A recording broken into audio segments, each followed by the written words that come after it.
बार फिर से भारत की उम्मीदें हैं। जेवलिन थ्रोअर नीरज चोपड़ा और रेसलर बजरंग पुनिया मेडल से एक कदम के फासले पर हैं। नीरज चोपड़ा आज पदक के लिए शाम 4:30 बजे भिड़ेंगे। उम्मीद ये की जा रही कि नीरज अपना बेस्ट भाला फेंकेंगे और गोल पर निशाना साधेंगे।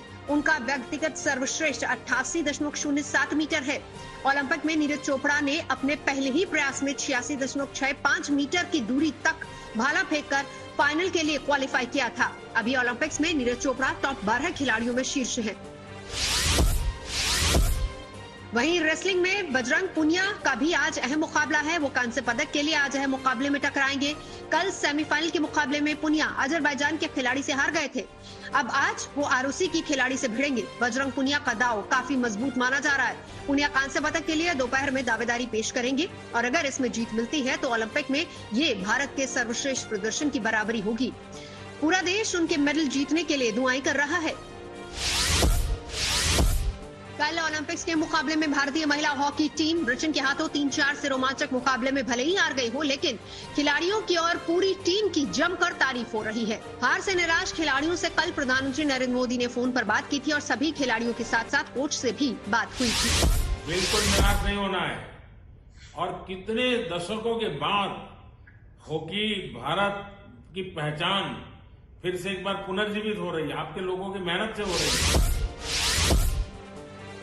तीसरे दिन का खेल खत्म होने तक नॉटिंघम टेस्ट में भारत मजबूत स्थिति में है। इंग्लैंड अभी भी 70 रनों से पीछे है। मेजबान टीम ने अपनी दूसरी पारी में बिना विकेट गंवाए 25 रन बना लिए हैं। आपको बता दें कि भारतीय टीम ने पहली पारी के आधार पर 95 रनों की बढ़त ली थी। पहली पारी में केएल राहुल ने शानदार 84 रन और जडेजा ने 56 रन बनाए। इंग्लैंड की ओर से सबसे ज्यादा जेम्स एंडरसन ने 4 विकेट झटके। अब आज इंग्लैंड अपनी दूसरी पारी को आगे बढ़ाएगा।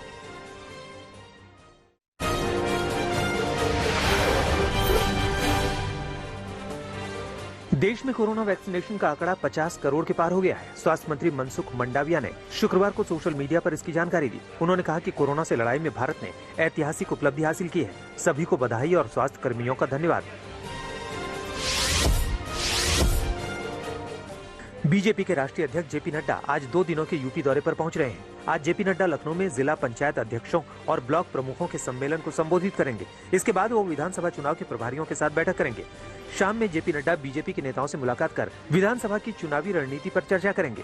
कल जेपी नड्डा आगरा जाएंगे, जहां पार्टी विधायकों और सांसदों के साथ बैठक कर विधानसभा चुनाव की तैयारियों पर बातचीत करेंगे। राजीव गांधी खेल रत्न पुरस्कार का नाम मेजर ध्यानचंद रखने पर सियासत गर्मा गई है। फैसले के बाद कांग्रेस ने नरेंद्र मोदी स्टेडियम का नाम बदलने की नसीहत दे डाली। कांग्रेस के अलावा कई विपक्षी पार्टियों ने भी सरकार के इस फैसले का विरोध किया। टीएमसी नेता सुखेंदु शेखर रॉय ने कहा है कि सरकार का ये फैसला सही नहीं है। सरकार खेलों को लेकर भी राजनीति कर रही है। वहीं शिवसेना नेता अरविंद सावंत ने कहा कि राजीव गांधी कांग्रेस पार्टी के प्रधानमंत्री नहीं थे, वो देश के प्रधानमंत्री थे। ध्यानचंद को भारत रत्न सम्मान मिलना चाहिए। उम्मीद है कि अब देश के खिलाड़ियों के नाम पर और ज्यादा स्टेडियम्स के नाम और अन्य स्कीम्स का नाम भी रखा जाएगा। सबसे पहले तो नरेंद्र मोदी स्टेडियम का नाम भी बदल दीजिए। अरुण जेटली स्टेडियम का नाम भी बदल दीजिए। भारतीय जनता पार्टी के नेताओं पे निर्मित स्टेडियम का नाम भी बदल दीजिए। कृषि कानूनों के खिलाफ प्रदर्शन कर रहे किसानों के समर्थन में विपक्षी नेताओं का एक दल जंतर मंतर पहुंचा। इस दल में कांग्रेस नेता राहुल गांधी भी शामिल थे। राहुल गांधी ने कहा कि सभी नेता किसानों को समर्थन देने जंतर मंतर पहुंचे हैं। सरकार को काले कृषि कानून रद्द करने होंगे, जिसके बाद ही आंदोलन खत्म होगा। जंतर मंतर पर रोजाना 200 किसान कृषि कानूनों के खिलाफ प्रदर्शन कर रहे हैं। पार्लियामेंट में हम पेगासस की बात करना चाहते हैं, वहाँ पे वो पेगासस की बात नहीं होने दे रहे हैं।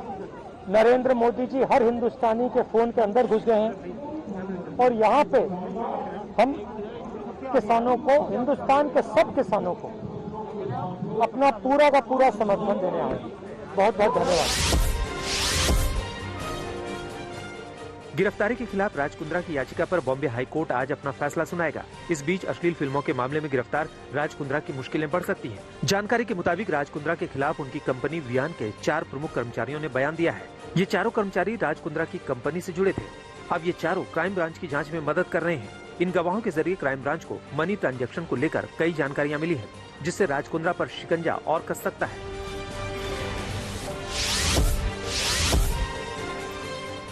भारत और चीन के बीच कमांडर स्तर की 12वें दौर की बातचीत के बाद LAC के गोगरा इलाके में भारत और चीन की सेनाएं पीछे हट गई हैं। इसके साथ ही गोगरा इलाके में अस्थायी निर्माण भी गिरा दिए गए हैं। भारत और चीन के बीच सीमा विवाद को लेकर बीते दिनों 12वें दौर की बातचीत हुई थी, जिसमें दोनों पक्षों की ओर से गोगरा इलाके से सेनाएं पीछे हटाने पर बात हुई थी। दोनों पक्षों की ओर से उम्मीद जताई गई है कि LAC पर जिन इलाकों को लेकर विवाद है उसे बातचीत के जरिए सुलझा लिया जाएगा।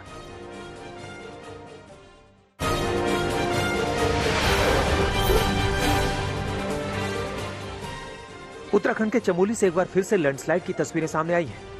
लैंडस्लाइड चमोली के नारायणगढ़ के जाग गांव के पास हुआ। लैंडस्लाइड के बाद पहाड़ों से मलबा रास्तों पर आ गया, जिसके चलते रास्ता पूरी तरह से बंद हो गया। भयंकर बारिश होने के कारण करखाल टू चोपता मोटर मार्ग पर भारी बारिश के कारण जाके समीप पूरी चट्टान खिसकने से भारी नुकसान हुआ है, जिससे कि पूरी रोड बंद पड़ी है, जिससे कि हमारी सवारी लोग बहुत परेशान है। अभी हम यहाँ पे खड़े हैं। मध्य प्रदेश के विदिशा में लगातार हो रही बारिश की वजह से संकट बढ़ता जा रहा है। सबसे बुरा हाल कुरवाई तहसील का है, जहाँ के कई गांव पूरी तरह से पानी में डूब गए हैं। प्रशासन की मदद से गांव में फंसे लोगों का रेस्क्यू ऑपरेशन कराया जा रहा है। जिले में लगातार 5 दिनों से बारिश जारी है, जिसके चलते नदी नाले उफान पर है। नदियों का पानी पुल के ऊपर से बह रहा है। बाढ़ के चलते कई गाँवों का संपर्क मुख्यालय से कट गया है। उत्तर प्रदेश के इटावा में बारिश आफत बनकर बरस रही है। भारी बारिश के बाद यमुना नदी का जलस्तर बढ़ गया है और नदी के किनारे बसे कई गांव पानी में डूब गए हैं। दर्जन भर से ज्यादा गांवों में 10-10 फीट तक पानी भर गया है। इटावा शहर में भी बारिश अपने साथ बड़ी आफत लाई है। कई मोहल्लों में बाढ़ जैसे हालात हैं। मकान पानी के बीच घिरे हुए हैं, गलियां डूबी हुई हैं और JCB मशीन की मदद से फंसे लोगों को बाहर निकाला जा रहा है, ताकि इन सभी को शेल्टर होम में पहुँचाया जा सके।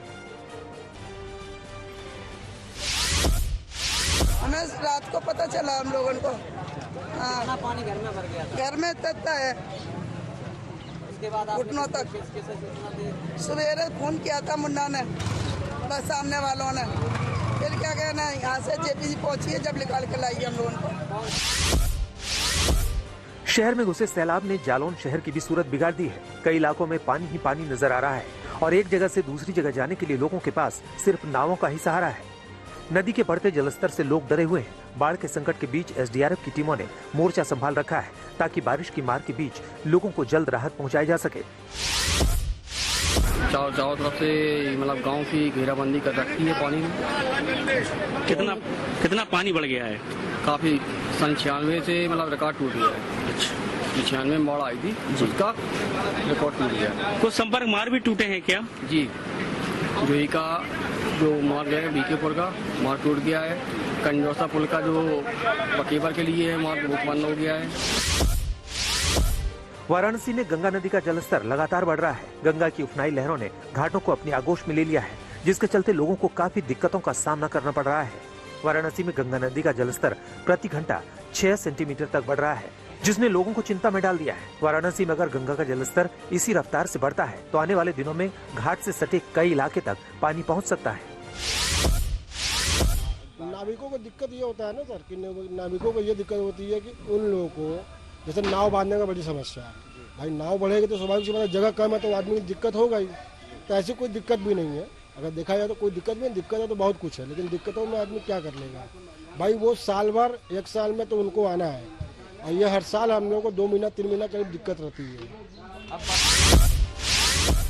बिहार के बक्सर में भी गंगा नदी का जलस्तर तेजी से बढ़ रहा है। गंगा में बढ़ते पानी के घाट के किनारे बसे इलाकों के लोग बेहद डरे हुए हैं। बक्सर में अभी गंगा नदी खतरे के निशान से 90 सेंटीमीटर नीचे है, लेकिन जिस रफ्तार में नदी में पानी बढ़ रहा है वो जल्द ही कई इलाकों को अपनी चपेट में ले सकता है। गंगा के लिए बहुत डर लग रहा है। रातों रात पानी बहुत तेजी से बढ़ रहा है। हम लोग तो रात रात भर जाग के देख रहे हैं कि कहीं ऊपर घर में पानी न चला है। कब से मतलब देख रहे हैं कि बढ़ रहा है पानी? तो मान लीजिए कि 5-6 दिन से बढ़ रहा है लगातार, लेकिन बहुत तेजी से बढ़ रहा है।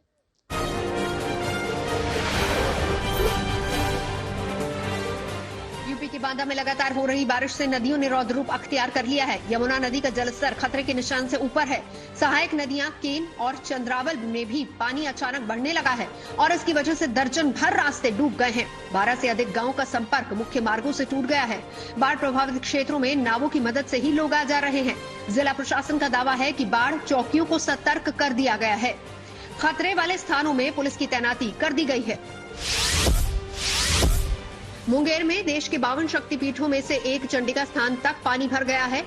मंदिर के गर्भगृह में भी 2.5 फीट तक पानी है और इसके बाद भी पुजारी पानी में घुसकर श्रृंगार पूजा कर रहे हैं। पिछले 3 दिन से गंगा के जलस्तर में निरंतर बढ़ोतरी हो रही है। जैसे जैसे पानी बढ़ रहा है वैसे वैसे निचले इलाकों और दियारा क्षेत्र के लोगों की चिंताएं बढ़ती जा रही हैं।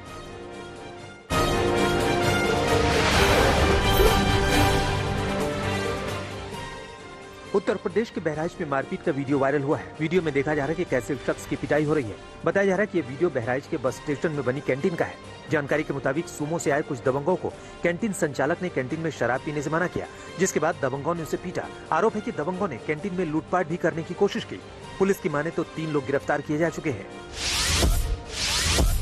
सूरत में एक महिला के साथ अभद्रता का वीडियो वायरल हुआ है। तस्वीरों में देखा जा सकता है कुछ महिलाएं एक महिला का जबरन बाल काट रही हैं और उसका अपमान कर रही हैं। जो महिला बाल काट रही है उससे शक था कि पीड़ित महिला का उसके पति से अवैध संबंध है, इसलिए सजा के तौर पर सबके सामने वो महिला की बेइज्जती कर रही है।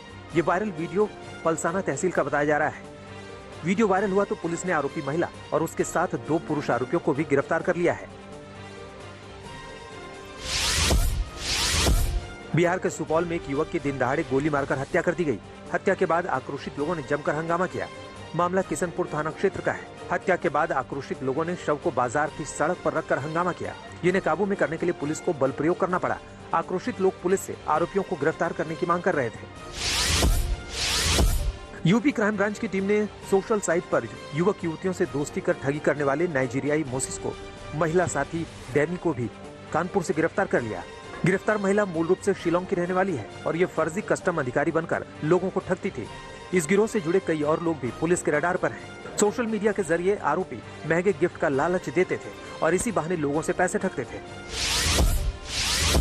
यूपी के मिर्जापुर में एक बैंक के लॉकर से 15 किलो सोना गायब होने से हड़कंप मच गया। कारोबारी ने बैंक के मैनेजर, डिप्टी मैनेजर समेत 3 लोगों के खिलाफ धोखाधड़ी कर लॉकर में जमा सोना गायब करने का आरोप लगाया है। कारोबारी का कहना है कि उसके पिता के फर्जी दस्तखत के जरिए बैंक में जमा सोना निकाला गया। कारोबारी की शिकायत के बाद पुलिस ने तीनों आरोपियों के खिलाफ केस दर्ज कर मामले की जांच शुरू कर दी है।